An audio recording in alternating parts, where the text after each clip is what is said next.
Merci beaucoup, Mathieu, pour la présentation, l'introduction. Donc, effectivement, moi, je vais vous présenter un petit peu les activités, les actions, la démarche qui a été entreprise au sein de l'Océan pour essayer d'aller, et je dis bien essayer, d'aller vers une recherche bas carbone.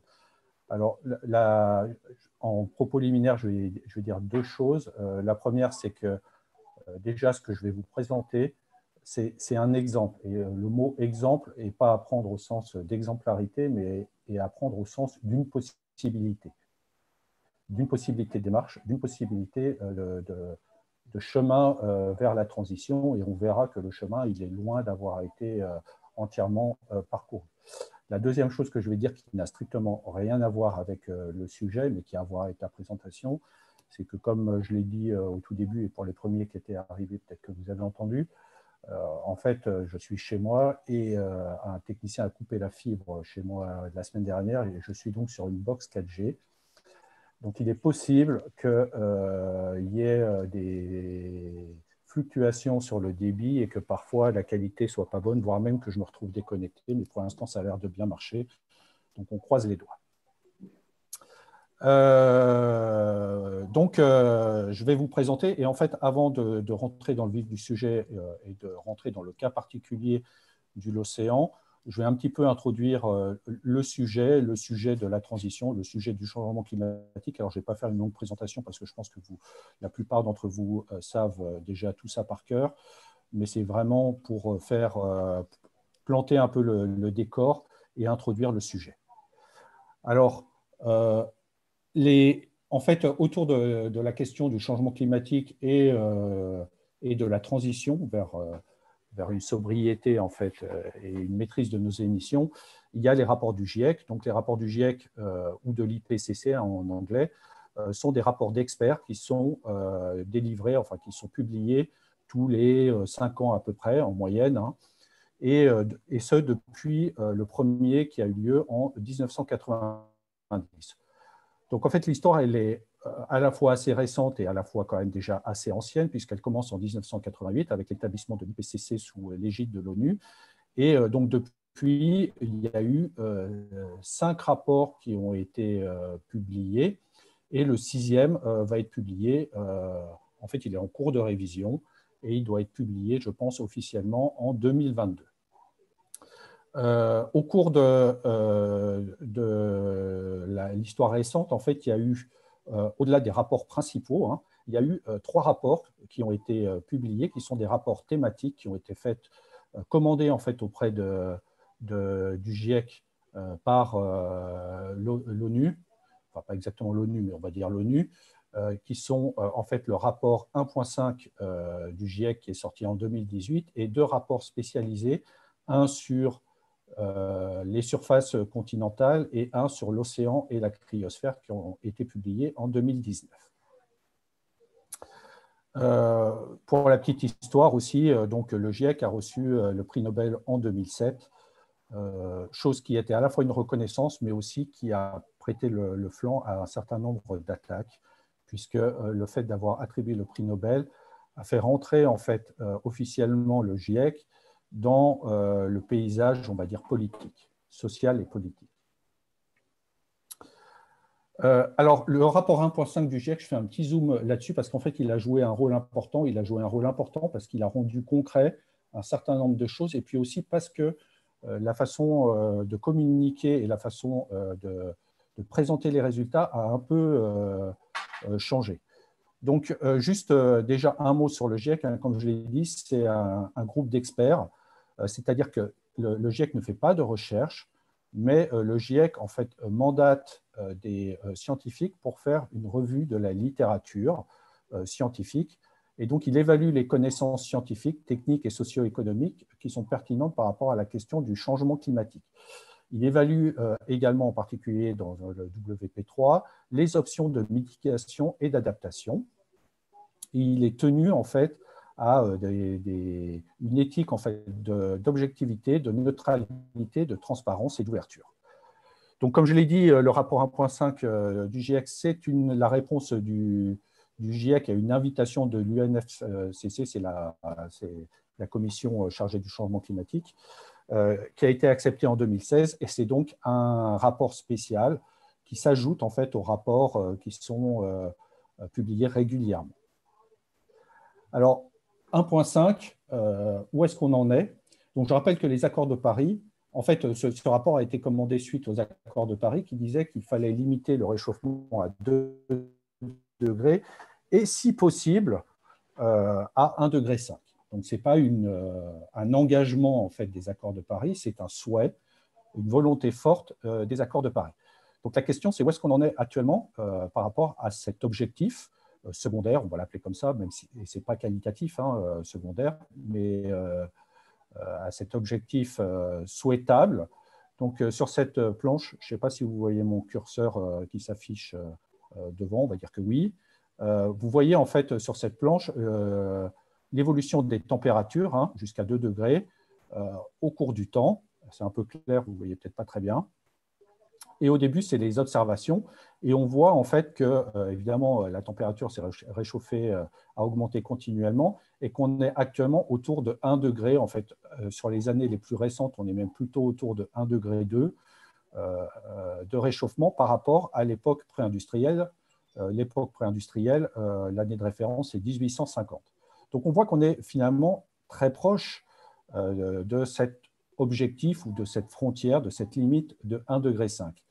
Et on voit que si on poursuit la tendance, on fait juste une tendance linéaire, il semblerait que on peut prédire que cette limite de 1,5 degré sera atteinte entre 2030 et 2050. Alors, il y a des estimations très récentes qui ont été faites qui diraient plutôt qu'elle serait atteinte au début des années 2030 plutôt que sur la fourchette plutôt optimiste qui est au-delà de 2040. Donc, en fait, c'est très bientôt, c'est dans 10 ans, moins de 10 ans ou moins même, qu'on franchira en toute probabilité cette limite. Alors, une des choses qu'a dite, et peut-être un des messages forts qui est sorti de ce rapport, c'est de dire que chaque demi-degré compte. Et en fait, ce qu'a fait ce rapport, c'est qu'il a regardé les conséquences qu'aurait un réchauffement de 1,5 degré par rapport à l'objectif ou à l'engagement des accords de Paris qui est de 2 degrés. Et en fait, ce que ce rapport a montré, c'est que oui, ça faisait une différence et des différences qui étaient significatives.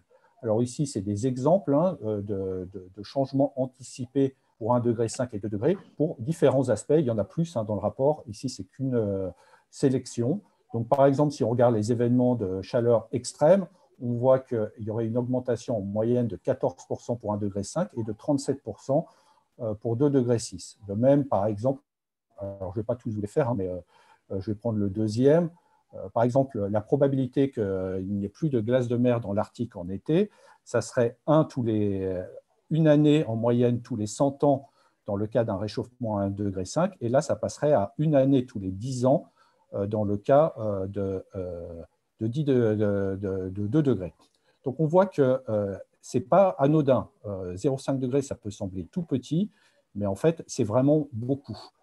Et juste un exemple qui est souvent pris en fait, pour expliquer ou pour communiquer en fait, sur ces réchauffements, parce que pour beaucoup, 0,5 degré, c'est rien, et en fait, ils se disent, bon, pourquoi on en fait toute une montagne pour 0,5 degré? En fait, un exemple qui est souvent pris, c'est l'exemple de la température corporelle de l'être humain.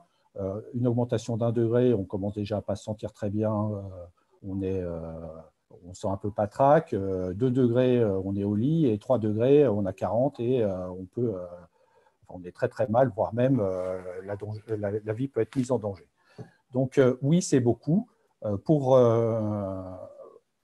mémoire, en fait, les engagements des États en réponse aux accords de Paris, on est plutôt sur un réchauffement de 3 à 3,5 degrés. Alors, le GIEC a également envisagé plusieurs scénarios pour essayer de rester dans cet objectif de 1,5 degré. Donc, il a produit 4 scénarios différents que vous voyez ici. Donc, P1, P2, P3, P4, les noms ne sont pas très parlants. Alors, ces scénarios, en fait, ils envisagent une évolution des émissions de gaz, de carbone, essentiellement ici, de CO2, jusqu'en 2100. Et donc, ce qu'on voit dans tous les scénarios, c'est que, évidemment, il faut une baisse drastique des émissions de CO2, avec l'atteinte d'une neutralité carbone aux alentours de 2060. Donc, en fait, c'est vraiment une décroissance extrêmement forte. Alors, les différences entre ces scénarios, c'est essentiellement basé sur la mise en place de techniques de capture de CO2, soit par des moyens technologiques, soit par des moyens d'agroforesterie ou d'agro... enfin, on fait pousser la canne à sucre, par exemple. Voilà.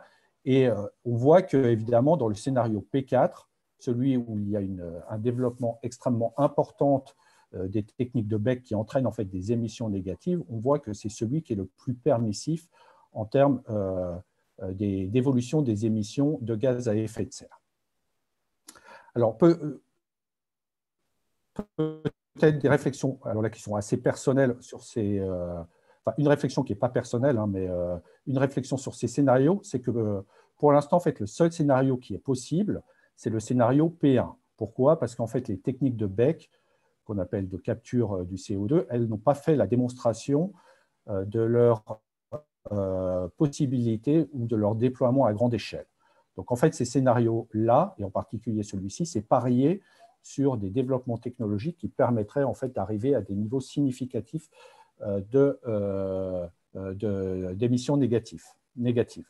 La deuxième chose, c'est qu'aucun des scénarios n'envisage en fait des scénarios de décroissance. Alors, quand je parle de décroissance, ce n'est pas forcément de décroissance économique, hein, mais de décroissance à la fois économique ou sur l'utilisation des matériaux, par exemple. Tous les scénarios envisagent une croissance soutenue, en particulier pour les pays du Sud. Celui-ci, il envisage une croissance soutenue pour les pays du Sud et une croissance modeste dans les pays du Nord.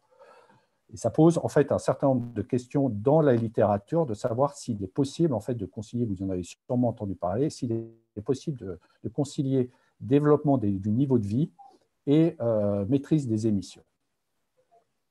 Alors les slogans du rapport, vous les connaissez sûrement, mais je les cite ici. C'est chaque demi-degré compte. En anglais, c'est plutôt chaque fraction de degré compte. Chaque année compte et chaque mesure compte. Donc, il n'y a pas de petite mesure. Toute mesure est bonne à prendre. Alors, il y a eu en 2019, vous avez peut-être vu ça pour certains d'entre vous, en 2019, il y a un cabinet de conseil qui a essayé de produire un scénario qui serait compatible avec une trajectoire de 1,5 degré. Et ici, ça montre un certain nombre des mesures qui sont préconisées, qui sont proposées pour tenir cet engagement à l'échelle de la France de 1,5 degré. Et on voit que ce n'est pas du tout anodin, que c'est vraiment des mesures qui sont très impactantes pour la vie de tous les jours. Et ça a été cité comme étant une économie d'hier. Parce que ça demande des transformations, il y a un petit écho, ça demande des transformations massives, très importantes de nos changements de vie. Alors, je vais passer après cette introduction, j'espère pas trop longue et pas trop ennuyeuse. Je vais passer un petit peu, je vais recentrer le débat sur le sujet qui est l'exemple, ou le cas de l'océan plutôt que l'exemple, le cas de l'océan. Donc, juste pour positionner un peu, planter un peu le décor, l'océan, c'est un laboratoire d'océanographie et de climatologie qui fait partie d'une fédération de recherche qui s'appelle l'IPSL, dont les thématiques de recherche principales sont le climat et l'environnement. Et beaucoup de chercheurs, de nombreux chercheurs de cette fédération font de la recherche ou contribuent directement aux différents rapports du GIEC depuis des années. La deuxième chose, c'est que cette fédération, elle existe depuis plus de 20 ans.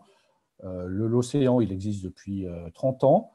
Et pourtant, le débat sur la maîtrise de nos émissions n'est arrivé qu'il y a 2 ans et demi, 3 ans. Et donc, ça veut dire quoi? Ça veut dire que la connaissance scientifique de l'urgence climatique et des défis environnementaux n'a pas suscité seul le mouvement vers la transition. Ce n'est pas le fait de savoir parfaitement les enjeux et la question scientifique qui a entamé la prise de décision d'agir. En fait, c'est plutôt des événements externes, en automne, autour de l'automne de l'année 2018, plutôt que l'automne, qui ont servi de déclencheur. Et je mets ici quelques exemples d'événements.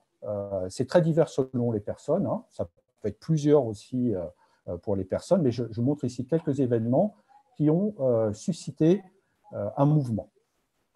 Donc, par exemple, pour certains, ça a été la démission de Nicolas Hulot, les marches pour le climat, la Convention citoyenne, le rapport 1.5 du GIEC, les marches pour le climat, avec en particulier une chose qui était importante pour les marches pour le climat, qui était, comme c'est montré ici sur cette image, qui était que, en particulier les jeunes, mais également les gens qui défilaient, se réclamaient du message scientifique. Et donc forcément, ça nous interpelle. Il y a eu le Haut Conseil pour le climat, les gilets jaunes qui ont commencé en raison de questions qui étaient finalement liées à la transition, puis aussi des vagues de chaleur qui se répètent maintenant tous les ans. Il y en a beaucoup, je ne vais pas tous les décrire. Il y a aussi la Labo 1.5, bien sûr, qui a joué un rôle. J'y reviendrai après. Alors, dans le cas en fait, de l'océan, plus spécifiquement, il y avait également une question de crédibilité et de cohérence, parce qu'on travaille sur ces questions-là. Et en fait, il y a un certain nombre, il y a eu une publication en fait, qui est sortie cette année, non, on est en 2021, donc l'année dernière, qui montrait en fait que les scientifiques qui travaillaient sur des questions climatiques étaient parmi les chercheurs qui avaient une empreinte carbone la plus élevée. Et en fait, ça a été repris, hein, on voit bien qu'on est, que quelque part, ce n'est pas totalement anodin, ça a été repris dans un certain nombre de journaux, j'en ai illustré 3 ici, mince, pardon. Ça a été repris dans les journaux, juste pour montrer que ce n'est pas totalement anodin. De même, il y a eu une étude qui a été faite en 2016 et qui a montré que la crédibilité en fait, du message délivré par les scientifiques dépendent de leurs activités, on va dire de leur mode de vie, même qu'ils soient personnels ou qu'ils soient professionnels. Et c'est montré ici, c'est que par exemple la crédibilité des personnes, enfin des chercheurs qui finalement prennent moins l'avion est plus importante que la crédibilité des chercheurs qui prennent beaucoup l'avion. La prise de conscience qui a eu lieu à l'océan, elle n'est pas uniquement à l'océan, ce n'est pas l'océan seul contre le reste du monde ou pionnier, etc. Mais il y a eu tout un tas de prises de conscience et de prises de position de scientifiques dont je mentionne ici quelques-uns. Alors, en fait, l'océan, elle a commencé en 2018 avec la mise en place d'un groupe de réflexion qu'on a appelé, ça ne s'appelait pas comme ça au début, mais qu'on appelle maintenant l'Océan Climaction. Je pousse juste la fenêtre parce que ça cache un peu. Et dont l'objectif, en fait, était de passer d'initiatives individuelles ou de questionnements individuels et de discussions de couloir à un véritable collectif structuré qui regroupe actuellement une trentaine, 20 à 30 membres vraiment actifs et une cinquantaine, en fait, ou 60 sympathisants. Alors, les motivations pour réduire, elles sont multiples. Hein. C'était placer nos activités professionnelles sur une trajectoire compatible avec les accords de Paris, accords qui sont déclinés en France sous la forme d'une stratégie nationale bas carbone. Et cette stratégie, elle concerne tous les acteurs de la société. Et les chercheurs ne sont pas, ou le monde de la recherche académique ne bénéficie pas d'un passe-droit ou d'une exemption spécifique. Il y a, comme je l'ai dit dans la planche précédente, la volonté de mettre en cohérence nos résultats et nos pratiques. Il y a également la volonté d'envoyer un signal fort à notre communauté pour montrer que c'est un sujet important et qu'il est possible de faire des choses. Et puis, comme je l'ai dit aussi dans la planche précédente, augmenter notre crédibilité et la force de notre message à la société. Alors, une première chose que je veux souligner ici, c'est l'importance du collectif. Ça a été quelque chose qui a été critique, clé, vraiment extrêmement importante pour tout le processus. Pourquoi? Parce que ça permet de se soutenir, de partager le travail, d'enrichir les débats et puis aussi de confronter des opinions qui sont différentes. Alors, la première chose qu'on a décidé de faire, parce que finalement, on ne savait pas très bien par où commencer et de quoi parler, puis finalement, on ne savait pas très bien de quoi on parlait. Donc, la première chose qu'on a décidé de faire, c'est de faire un bilan de gaz à effet de serre. Pourquoi? Parce qu'on voulait savoir de quoi on parlait, d'où on partait et de quoi on parlait. En plus, le bilan de gaz à effet de serre est un outil essentiel de décision parce qu'il permet de faire un état des lieux, mais également de faire des scénarios. Si je fais ça, quelles conséquences ça va avoir? Alors voilà rapidement le bilan gaz à effet de serre pour 2019 de notre laboratoire. On voit qu'il est découpé en un certain nombre de postes. Alors ce découpage, il ne correspond pas à la réglementation française, hein, qui se décompose plutôt en scope et en sous-catégories. On a décidé de le présenter sous une forme qui était plus compréhensible, qui correspondait mieux au vécu de nos activités. Et on voit tout de suite que sur ce poste, en fait, sur ce bilan de gaz à effet de serre, il y a trois choses qui ressortent fortement. Le premier, c'est le transport. Alors, le transport, c'est le transport professionnel, les déplacements en avion, en bateau, en train, enfin, etc., qui compte pour environ 40% de l'empreinte totale du laboratoire. La deuxième chose qui ressort, c'est que le cœur de notre métier représente en gros à peu près également 40% de notre empreinte pour les campagnes en mer et pour le travail, j'allais dire, de laboratoire, que ce soit travail expérimental ou le calcul intensif. Et que finalement, ce que j'appelle la vie du laboratoire plus les trajets domicile-travail, mais également l'Internet, enfin le numérique de laboratoire, sont des postes qui sont relativement petits. Ils ne sont pas du tout négligeables, ils ne sont pas du tout anecdotiques, mais ils sont relativement petits. Donc on voit bien que si on veut, déjà, le premier enseignement, c'est que si on veut réduire significativement notre empreinte carbone, eh ben, on ne peut pas faire l'impasse sur une réflexion sur le cœur de notre métier. Alors, si on regarde le chiffre intégré, on arrive en fait à une empreinte carbone par personne. Donc ça, c'est ce chiffre-là, c'est l'empreinte totale, enfin le bilan total divisé par le nombre total de personnes dans le laboratoire. Donc, dans l'océan, il y a 185 personnes environ. On arrive à une empreinte de 11,8 tonnes de CO2 par personne. C'est beaucoup. Il commence à y avoir des bilans qui sortent, qui sont faits par d'autres laboratoires. On est vraiment dans la fourchette haute. Dans la fourchette haute. Et juste pour comparaison, l'empreinte d'un Français pour sa vie de tous les jours, pour sa vie personnelle, c'est 11 tonnes 2. Donc, on voit que notre empreinte professionnelle, elle est supérieure à l'empreinte moyenne d'un Français. Pour placer un peu le débat et faire des comparaisons, l'objectif, en fait, dans les accords de Paris et l'objectif de 2 degrés, c'est d'atteindre une empreinte de 2 tonnes par personne, en moyenne. Donc, on voit l'ampleur du défi. Et ici également, un certain nombre d'éléments de comparaison pour se faire une idée de savoir une tonne, qu'est-ce que c'est. Donc, un aller-retour Paris-New York, c'est 2 tonnes de CO2.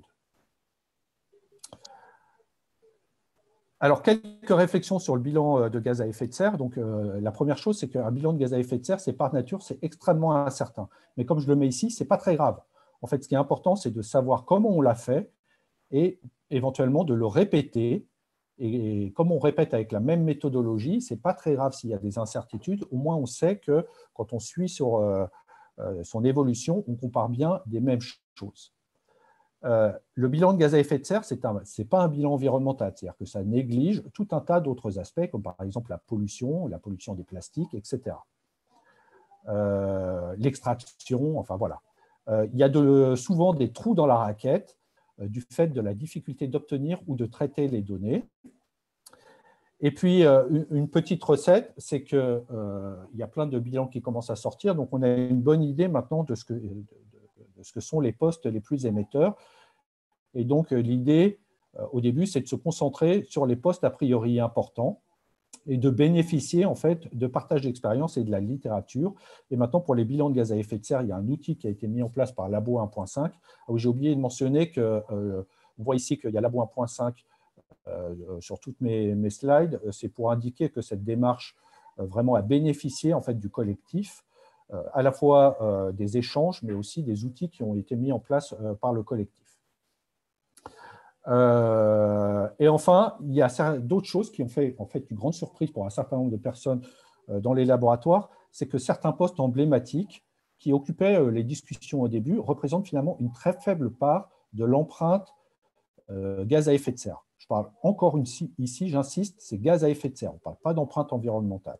Puisqu'on voit ici l'empreinte totale du laboratoire, environ 2190 tonnes, et par exemple le domicile-travail et papier, fourniture bureau, matériel de vaisselle, enfin, etc., ça représente 20 tonnes de CO2. Donc, c'est vraiment très faible, et c'est à l'échelle à peu près, hein, c'est vraiment très faible, ces empreintes, par rapport à l'empreinte totale du laboratoire. Un élément, c'est que domicile-travail, c'est du fait qu'on est sur le campus de Pierre et Marie Curie, et que donc l'immense majorité des gens prennent des transports en commun, viennent à pied ou en vélo.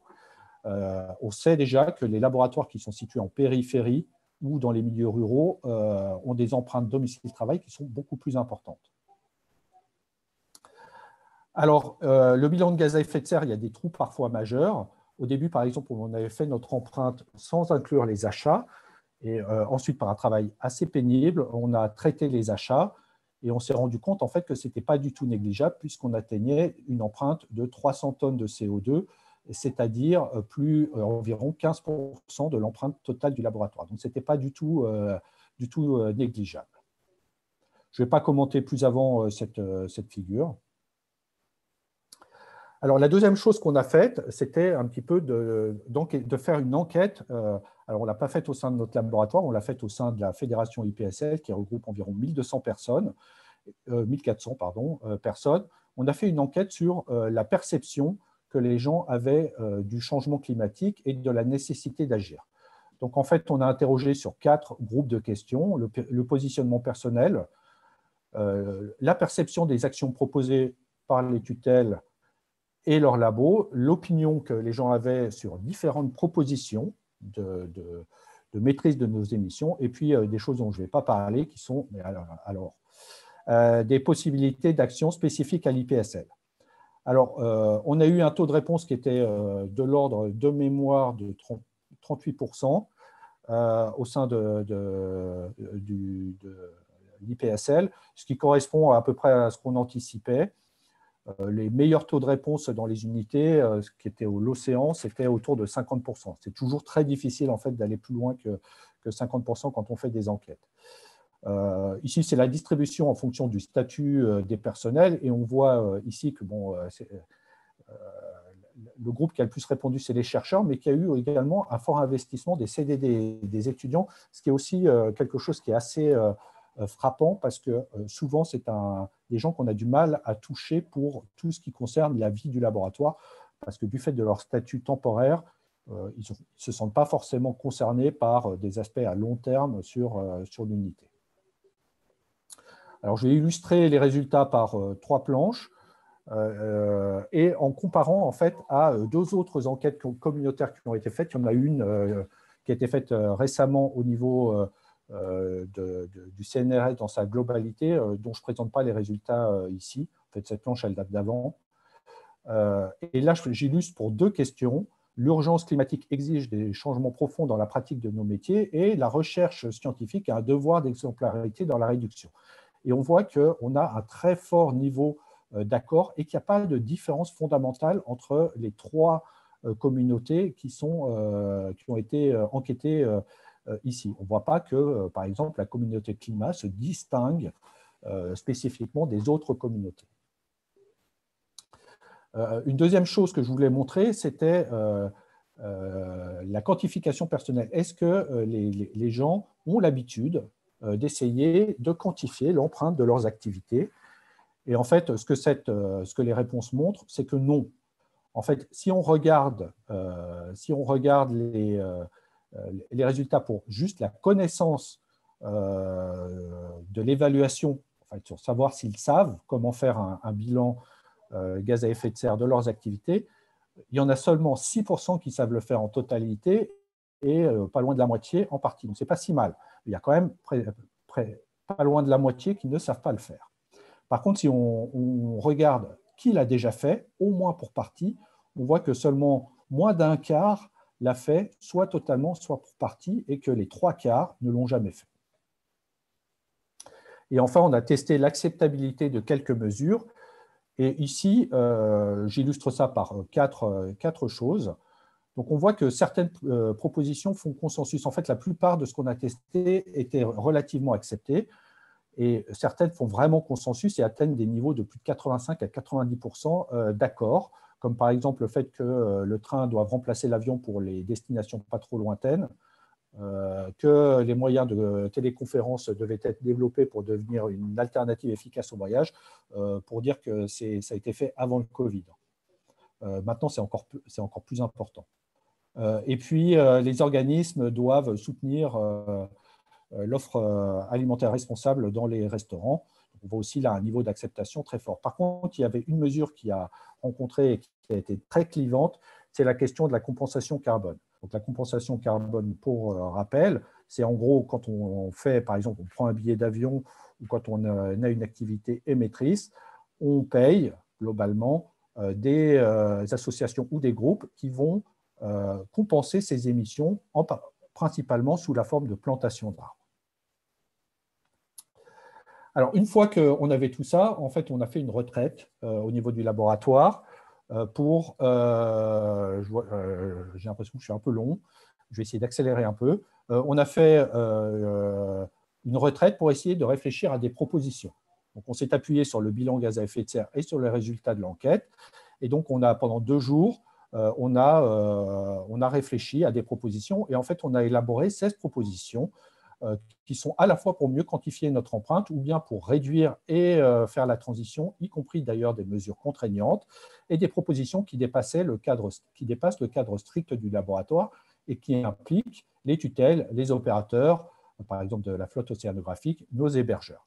Et chaque proposition est quantifiée si c'est pertinent, ce qui permet d'établir des scénarios. Et ici, des scénarios de réduction. Et ici, il y a un exemple de scénario de réduction de l'empreinte des transports basé sur une des propositions sur laquelle je vais revenir par la suite. Toutes les propositions se présentent sous la forme d'une fiche avec tous ces éléments qui sont inscrits sur la fiche. Alors, une fois qu'on a fait ça, en fait, on a restitué ces propositions au laboratoire.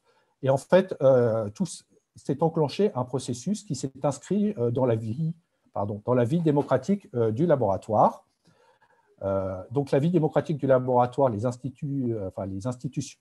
Oh là là, à chaque fois que je touche mon pavé, ça fait une transition de plan. Désolé. Donc, les institutions officielles décisionnelles du laboratoire, c'est le comité de direction, la direction et le conseil de laboratoire. Donc, il y avait l'Océan Climaction qui s'est constitué et qui avait des dialogues très fréquents avec la direction qui a en fait reconnu les activités de Climaction. Le conseil de laboratoire qui a lui également aussi voté une motion de principe disant que la question de la maîtrise et de la transition dans notre unité était importante et que Climaction avait son rôle à jouer comme formulation, pour formuler en fait des propositions. Une fois ces propositions formulées, s'est enclenché en fait un processus de savoir ce qu'on allait en faire. Et donc, par itération entre le comité de direction et le conseil de laboratoire, il a été décidé de constituer un groupe qu'on appelait le GLEC. Alors, ne me demandez pas de ce que veut dire GLEC, je ne me souviens plus exactement ce que ça veut dire. Groupement de l'océan, mais je ne me rappelle pas la fin, mais qui avait pour vocation de travailler sur ces propositions, de retenir les propositions qui lui semblaient pertinentes et d'en déterminer l'avenir. Et donc, ce qui a été décidé, c'est de retenir en fait 3 propositions et de les mettre au vote. Et donc, le GLEC a été responsable de l'élaboration, de la rédaction de ces propositions et de la mise en œuvre du vote. Ensuite, suivant le résultat du vote, le comité de direction a été chargé de mettre en œuvre les mesures qui auraient été votées et le conseil de laboratoire avait pour vocation de contrôler ces mesures et de les réajuster si besoin. Alors, c'est une démarche qui a pris du temps. Alors, je ne vais pas détailler tout ça, mais c'est juste pour dire que ça ne s'est pas fait en un jour, hein. En fait, on a commencé en mai 2018 et il y a eu tout un tas de choses qui sont passées entre-temps. Et la chose sur laquelle je vais inciter ici, c'est qu'il est extrêmement important de discuter avec le laboratoire, de dialoguer avec le laboratoire, soit sous la forme de séminaires, soit sous la forme d'AG, soit même sous la forme d'espaces de discussion qu'on avait mis en place, en ligne, qu'on avait mis en place. Et donc, ça a commencé en septembre 2018 et le vote a eu lieu en septembre 2020. Donc, on voit que c'est 2 ans entre le début et une première étape qui est le vote. Alors, je parle beaucoup du vote. Qu'est-ce que c'est que ce vote? Donc, en fait, ce vote qui a eu lieu fin septembre a soumis au vote 3 questions. Une première question qui est une question de principe, un principe d'engagement du laboratoire sur une trajectoire de réduction des émissions d'ici 2030 de moitié, qui est donc compatible avec les accords de Paris. Et 2 questions autour de propositions, autour de mesures qu'on pouvait mettre en place au laboratoire, des mesures contraignantes qu'on pouvait mettre en place au laboratoire. Le premier, c'était favoriser le train. Donc, les membres de l'Océan devront prendre le train pour tout trajet pour lesquels il existe une alternative en train de moins de 5 heures aller. Ça veut dire qu'il n'était plus possible, si cette proposition est acceptée, il n'est plus possible de faire Paris-Toulouse, Paris-Brest, Paris-Marseille en train, en avion, pardon. Et enfin, une troisième mesure, qui est peut-être la mesure la plus importante ou aussi symboliquement parlante, qui est l'encadrement des déplacements aériens avec la mise en place d'un quota carbone individuel incessible pour l'émission. Et qui suit en fait les règles suivantes, c'est-à-dire que ce quota, il est fixé à 10 tonnes en 2021, donc cette année, il est fixé à 10 tonnes, et on voit qu'il diminue au cours du temps progressivement pour être divisé par 4 en 2026. Alors, pour faciliter et puis aussi pour préserver un certain nombre d'activités, il y a des exemptions qui ont été prévues. Déjà, il est possible de reporter son quota d'une année sur l'autre dans la limite de 4 tonnes. En gros, si par exemple en 2022, je n'utilise que 4 tonnes de CO2, j'ai la possibilité de reporter pour l'année suivante 4 tonnes de CO2. Ça permet en fait de planifier à l'avance des déplacements qui seraient très impactants, ce qui est extrêmement important, par exemple, quand le quota devient très faible. Sont hors quota des voyages pour participer à des missions de terrain, des voyages pour des activités d'enseignement, et c'est uniquement des activités d'enseignement, c'est-à-dire donner des cours, voyages pour des missions d'une durée de 1 mois ou plus, ça c'est pour favoriser en fait la rationalisation des déplacements, essayer de faire en sorte que les gens regroupent leurs missions, leurs activités pour faire une seule mission plutôt qu'en faire plein au cours de l'année. Et puis les jeunes chercheurs bénéficient d'un vol international hors quota tous les 2 ans pour favoriser l'insertion professionnelle internationale des étudiants. Alors, on a fait des scénarios pour essayer d'anticiper quelle serait l'efficacité de ces mesures, et c'est ce qui est présenté ici. Donc, on voit ici, en fait, l'empreinte sur une base 100 en 2018. Donc, on part d'une base 100. Ici, c'est la distribution des émissions par personne, enfin, des empreintes par personne. Donc, on voit qu'on a beaucoup de gens, en fait, qui sont 50 personnes, par exemple, qui ont une empreinte de moins d'1 tonne, et on a quelques personnes qui émettent beaucoup, jusqu'à une personne qui émet 35 tonnes de CO2 par an. Donc, on voit que c'est une courbe de Pareto, donc c'est une courbe qui est très inégalitaire. Et donc, on voit, au fur et à mesure, on est capable de savoir quel va être l'impact du quota sur les émissions. Et donc, on voit qu'au fur et à mesure que le quota réduit, on a une diminution des émissions pour atteindre une réduction de 49% en 2026. Alors, pourquoi on a mis en place un quota? Alors, on a mis en place un quota parce que c'est ce qui nous semblait être comme étant une réduction la plus juste. Ça permet de partager équitablement les responsabilités carbone entre les personnels. Et par exemple, à l'inverse d'une taxe carbone, qui fait peser plutôt, et on a vu avec les gilets jaunes, qui fait peser plutôt l'effort sur les plus pauvres, enfin les plus pauvres dans le cas d'un labo, sur ceux qui ont le moins de crédit, ça permet vraiment que tout le monde contribue à l'effort. Et puis, comme je l'ai dit, on a mis en place des exemptions pour permettre au personnel d'exercer sereinement leur métier, dans la mesure du possible. Alors, les modalités du vote, donc le vote, il a eu lieu les 28 et 29 septembre. Il y avait 3 options possibles de vote, pour, contre et ne se prononce pas. Tout le monde avait le droit de voter. Tous les personnels avaient le droit de voter, quel que soit leur statut, y compris donc les doctorants et les postdoctorants. Les stagiaires de master n'avaient pas le droit de voter. Les propositions 2 et 3, qui sont des propositions contraignantes, elles nécessitaient la majorité qualifiée pour être adoptées, c'est-à-dire qu'il fallait les 2 tiers de oui.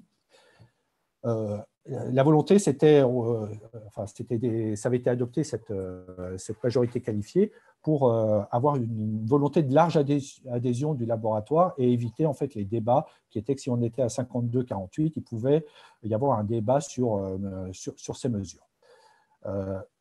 En fonction des résultats du vote, les mesures adoptées seraient intégrées en annexe du règlement intérieur. Et puis, il y a un bilan, en fait, chaque année sur les mesures en conseil de laboratoire, comme je l'ai dit avant. Donc, le conseil de laboratoire se voit accorder un rôle de contrôle, en fait, de contrôle des mesures et de réévaluation, soit si les objectifs ne sont pas rencontrés, soit s'il y a des problèmes d'acceptabilité. Alors, les résultats, donc les 3 propositions ont été acceptées à plus de 80% des voix. Le taux de participation était très bon, meilleur même que quand on renouvelle la direction, 75%.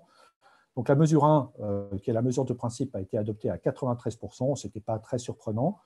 La mesure 2, favoriser le train, à 85%, et même la mesure la plus contraignante a été adoptée à 80%. Et donc, il y a le PV de vote qui est illustré à droite de la planche. Alors, pour accompagner les personnels dans cette mesure quota, on a mis en place en fait en interne un logiciel qui est basé sur le mode de calcul de GES 1.5 et qui respecte la réglementation sur les données personnelles. Chaque agent renseigne individuellement sa destination et son mode de transport et le calculateur fournit le bilan qui doit être joint à toute demande de mission. Ça permet de suivre le quota annuel pour tous les personnels dans le logiciel et de suivre aussi et de faire valider par la direction les exemptions éventuelles. C'est-à-dire que toute demande d'exemption doit être validée par la direction. Et en fait, ça permet de limiter absolument au maximum le travail supplémentaire ou de limiter au minimum le travail supplémentaire pour les gestionnaires. Et ici, je montre une capture d'écran du calculateur qui a été développé par Joël Tanverdas. Je mets ici les liens, l'adresse mail de Joël Tanverdas et le lien. Il y a une version en fait libre et sans quota de ce calculateur qui est disponible sur Internet. Je ne me souviens plus de l'adresse, mais c'est facile, on peut la trouver très facilement. Et si vous êtes intéressé, je pourrais vous transmettre l'adresse. Alors, j'ai presque fini. Donc, c'est un exercice qui s'inscrit dans la durée. Et en fait, le vote n'a pas marqué la fin de l'aventure. Au contraire, je dirais que c'est peut-être le début d'une autre aventure. Donc, l'aventure, en fait, elle continue. Quelques éléments de réflexion. Donc, l'appropriation de la transition, elle prend du temps, même quand tout se passe relativement bien, comme ça a été le cas dans notre laboratoire. Il n'y a pas eu d'opposition majeure, il n'y a pas eu j'allais dire, de bagarres, de disputes, de choses comme ça, d'obstruction. Il est important d'établir un suivi de l'efficacité et de l'acceptation et de l'acceptabilité des mesures. Ce n'est pas toutes les avoir votées, il faut quand même les suivre dans le temps et savoir si elles sont acceptées. Donc, comme je l'ai dit, c'est le CL qui est chargé de ça. Les mesures mises en œuvre devraient réduire de 25% environ l'empreinte du laboratoire. Ça veut dire qu'il reste donc la moitié du chemin à faire. Et ce n'est pas la plus facile parce que c'est celle qui concerne le cœur de nos activités. Alors, juste quelques éléments de réflexion. Alors, on n'a pas commencé à réfléchir en fait sur le cœur de métier, pas vraiment, mais quelques éléments de réflexion. Et j'ai mis c'est le nœud du problème parce que c'est vraiment là où, quand on a commencé à en discuter, ça devenait vraiment compliqué parce que ça touche le métier de chacun d'entre nous. Donc, j'ai donné deux types d'activités, de l'observation sur le terrain et de la modélisation, de possibilités de réduire. C'est vraiment des possibilités, ce n'est pas du tout des préconisations, des recommandations. Donc, l'idée, c'est de faire moins de campagnes qui sont très émettrices sur des gros bateaux océanographiques et d'aller vers éventuellement des moyens beaucoup plus légers, comme par exemple Tara Océan, sur des voiliers. Alors, évidemment, ce n'est pas transposable partout pour tous les types d'observations. Et en fait, on préconise la mise en place d'un groupe de réflexion sur le renouvellement de la flotte océanographique qui associerait tous les partenaires. Et puis, en modélisation, il y a un arbre de décision qui est en cours d'élaboration qui permet de décider si on lance ou pas une simulation. Et ça demande aussi une réflexion collective, en particulier pour la mise en commun de simulations. Plutôt que de répéter une simulation qui a été faite par mon voisin, eh ben, je peux éventuellement discuter avec lui et réutiliser cette simulation. Et puis ça demande aussi de réfléchir en amont sur les simulations, par exemple en optimisant les codes, en débuguant sur des configs légères et pas sur le code lourd, en réfléchissant aux expériences qu'on fait avant de les lancer, plutôt que de lancer tous azimuts et puis après de faire le tri. Voilà, donc il y a plein de pistes possibles. Alors, je finis juste en mentionnant l'existence de Labo 1.5, donc que j'ai déjà mentionné plusieurs fois, et en particulier du groupe expérimentation de Labo 1.5. Donc, Labo 1.5 est constitué en plusieurs groupes. Il y a la coordination, l'empreinte, l'équipe empreinte, enquête, réflexion et expérimentation. Et l'expérimentation, c'est vraiment un groupe qui est là pour accompagner les laboratoires qui souhaiteraient se lancer dans une transition vers un monde, vers une démarche bas carbone. Alors, pour cette expérimentation, elle s'adresse à tous les laboratoires et elle donne une très grande liberté au laboratoire, à la fois sur le choix de l'objectif à atteindre, sur la trajectoire pour l'atteindre, sur les modalités pour atteindre ces objectifs, et puis sur la façon de décider et de mener les débats au sein du laboratoire. Et chaque laboratoire est volontaire, bien sûr, pour participer à cet exercice, mais il peut à tout moment rejoindre l'expérimentation, décider d'engager tout ou partie du laboratoire et d'en sortir quand il le souhaite, ou y revenir, et y revenir s'il veut revenir à un moment ou à un autre. Voilà, tous ces éléments font partie de cette expérimentation. Et en fait, on est en train, je fais partie de ce groupe expérimentation, on est en train de mettre en place un kit qui permettra d'accompagner les laboratoires et de fournir des éléments aux laboratoires qui souhaiteraient se lancer, des éléments concrets aux laboratoires qui souhaiteraient se lancer dans cette expérimentation. Voilà, je remercie. J'ai été, je pense, un peu long, mais je m'en excuse. Voilà, je suis prêt à répondre à vos questions si vous le souhaitez. Merci beaucoup, c'était parfait.